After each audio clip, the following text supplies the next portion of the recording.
Welcome to the Notion of You. I'm Tashi Jones, storyteller, guide, and your gentle reminder to slow down and come home to yourself.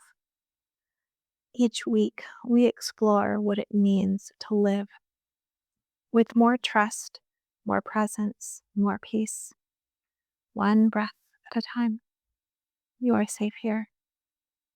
I want you to treat this podcast like two friends grabbing coffee. No performance, no fixing, just honesty. So before we go anywhere, take a breath with me.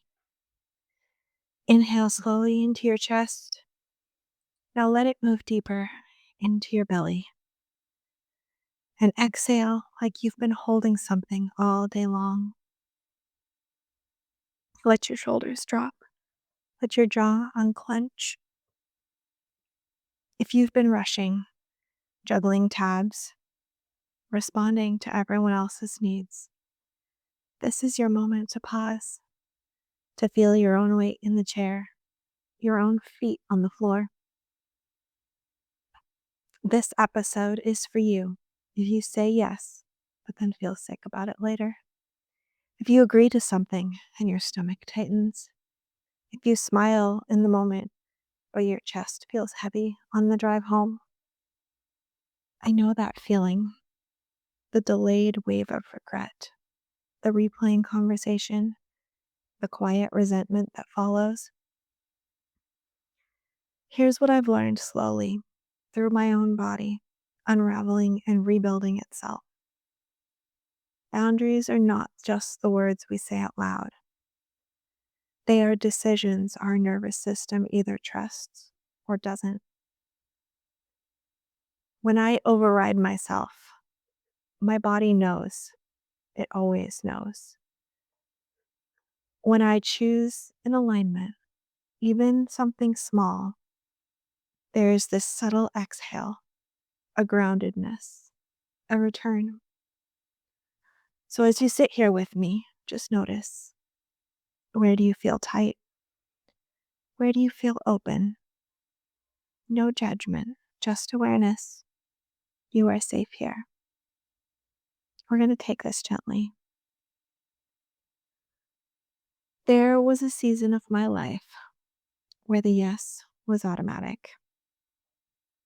Because yes meant I was being included, that I belonged. Yes meant I was good.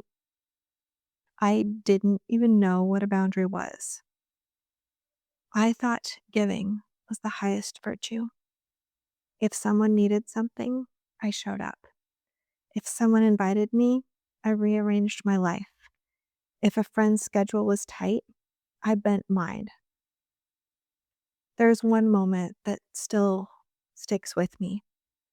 I was driving to see a friend who lived far enough away that it was a commitment. I was always the one making the drive. It was always around their availability, their preferences, their plans, and that day was no different. Except something inside me didn't want to go. I remember gripping the steering wheel with this heavy weight sitting on my chest, pressing. My throat felt locked, like the words had calcified in there, and I was bawling, not soft tears, but full-on crying, bawling. Because I could see what I was doing. I was betraying myself in real time. The gap between what I wanted that friendship to feel like and what it actually felt like was enormous. I wanted mutuality, ease, reciprocity. Instead, I felt small, convenient, accommodating, and the thoughts were relentless. You're a failure. Why can't you stand up for yourself? Why can't you just say what you need? Why do you let people walk all over you? I wasn't even angry at her. I was angry at me. I pulled myself together before I arrived, wiped my face, took a breath, plastered on that smile. I played the part, laughed. I acted like everything was fine. And the strangest thing, When it was all over, I felt relief. Driving home in silence, I could finally exhale. I let myself cry again. It felt more honest than the entire visit. It was one of the last times I did that. Not because I suddenly became bold, not because I mastered boundaries overnight, but because my body could not handle that level of self betrayal anymore. That's what I didn't understand back then. It wasn't just emotional discomfort, it was a nervous system event. My chest was heavy because I was overriding my own signal. My throat was tight because I wasn't speaking my truth. That dread wasn't weakness, it was information. And now, years later, the habit of yes still tries to show up sometimes. But now things have changed. I pause. Instead of the automatic yes, it's a let me check my schedule, or let me see how the day plays out, or an I'll get back to you. They sound simple, almost neutral, but they're powerful because they buy me time to feel, time to check in with my body instead of the performance reflex. So here's what's different now. Even if the answer ends up being yes, there's less fight inside of me, less dread, less resentment simmering underneath the surface. There's awareness. Sometimes it's not an excited yes, but it's a calm, grounded one that feels completely different in my chest. There's no weight. There's no locked throat. There's no silent rage at myself. It's a choice. That's the difference. Before, I said yes because I thought it meant I was loved. Now, I choose yes when it aligns. That relief that I used to feel when something was over, I now feel it when I honor myself. It's quieter than you might think. It's not dramatic, not loud, just this subtle settling in my body. Like my nervous system saying, thank you. Thank you for listening. The shift didn't come with big declarations. It started with noticing that heaviness, noticing the dread, noticing the cost. Because boundaries aren't first spoken out loud, they're felt. For the longest time, I thought boundaries were scripts. If you memorize the right sentence, if you say it confidently, hold that eye contact. But if you still feel anxious afterwards, well, that just means you need thicker skin. But for me, that was never true because those boundaries aren't just verbal events, they're my nervous system events. If my body does not feel safe with the choices I'm making, no perfectly crafted sentence is going to fix that. So that's why I could say yes with a smile and still feel like I was collapsing inside. My nervous system knew I was overriding something. So here's what changed everything for me. I stopped treating boundaries as confrontation, and I started treating them as regulation. It's not a performance, it's not a power move, it's a regulation practice. When you say yes, but you mean no, your body pays the bill. It shows up as tension in your chest, the locked jaw, irritability later that night, resentment you can't quite explain, burnout that feels disproportionate to the event itself. It's not that you're being dramatic, it's that your nervous system is saying, I didn't consent to that. And when we ignore that signal repeatedly, we slowly teach ourselves that our own internal cues are not trustworthy. This is where self trust erodes. Not in one big betrayal, but in 1,000 tiny overrides. So I had to create a process that felt safe enough for my body to actually follow through. And it's simple. Pause, check, decide, soothe, pause. If you're used to an automatic yes, that pause is going to feel uncomfortable. It might even feel rude or selfish, like you're disappointing someone by not answering immediately. That is your conditioning. Your nervous system has been trained to equate speed with safety. If I answer quickly, I won't lose connection. If I comply, I won't be rejected. So when I started pausing, I could feel that micro panic rise. It's just a second. Let me check. It's not a pause of indecision, it's a recalibration. Simply, I'd love to look at my calendar and get back to you. Or let me check my capacity this week. Or I want to think about that before I commit.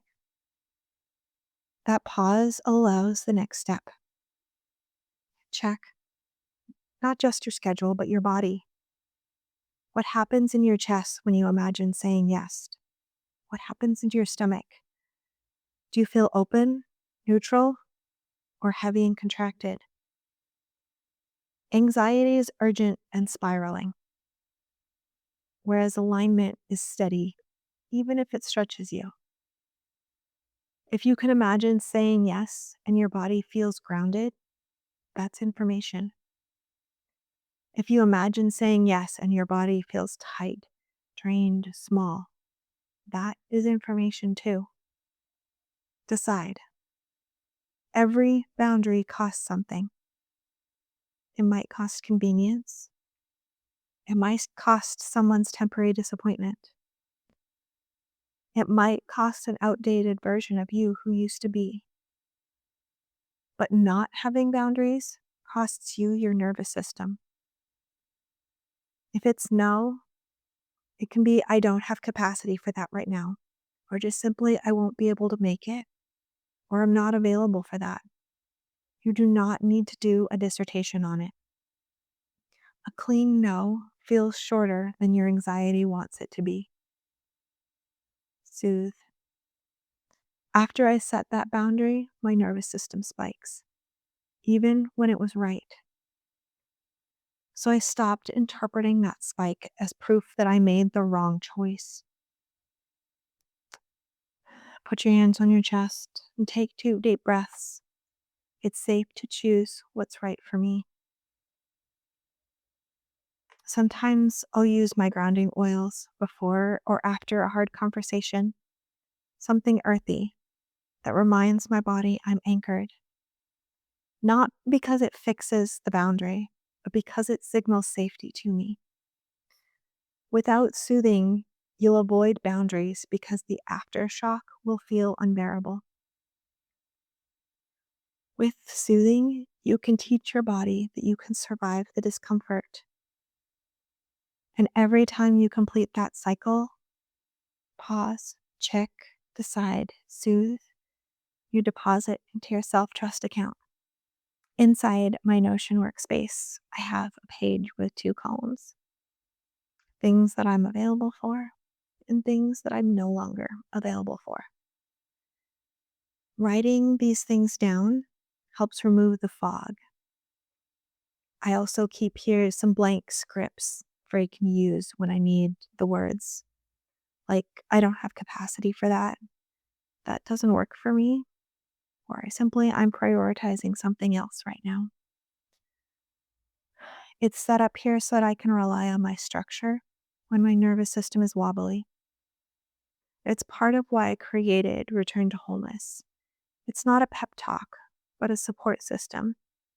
Because when your nervous system is used to self abandonment, insight alone isn't enough. You need anchors. Boundaries are not about becoming hard, they're about becoming safe with yourself. If I'm safe to say no, I'm free to say yes without resentment. Your body is always speaking first. The question is whether you trust it enough to listen. Let's not overhaul your entire life with this, but instead Choose one tiny boundary this week. Don't pick the hardest one or the most dramatic, but a small place where you usually override yourself. Maybe it's not answering a text immediately. Maybe it's ending that conversation when your energy drops, or blocking off an hour on your calendar that's yours and not negotiable. Feel into it, write it down, create two headers: what I'm available for, what I'm not available for. Add a new line under what you're not available for that reflects the boundary that you're practicing. Add the script that helps you remember it. Before you use it, take 2 deep breaths. Put your hands on your chest. It's safe to choose what's right for me. And after you use your boundary, breathe again. Notice what shifts in you. You can stop there and let it be enough. When I look back at that version of me crying in the car, heavy chest with my throat locked, I don't feel shame anymore.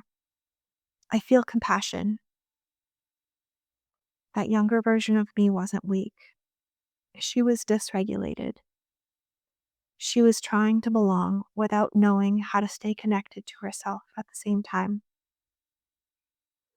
Boundaries didn't make me colder. They made me feel safe in my own body. And that safety changed everything. Because when my body trusts my choices, I don't spiral afterwards. I don't replay conversations for hours. I don't resent the people I said yes to. There's congruence. What I say matches how I feel. That alignment is quiet. It doesn't get applause, but it feels like peace in my chest. Boundaries are not about pushing people away. They're about letting your nervous system know that you will not abandon it to keep the peace. If something stirred in you today, start gently. Just practice one tiny yes that feels true. If you do, I'd love to hear about it. Tell me your small boundary win. That's how this work grows, one honest choice at a time.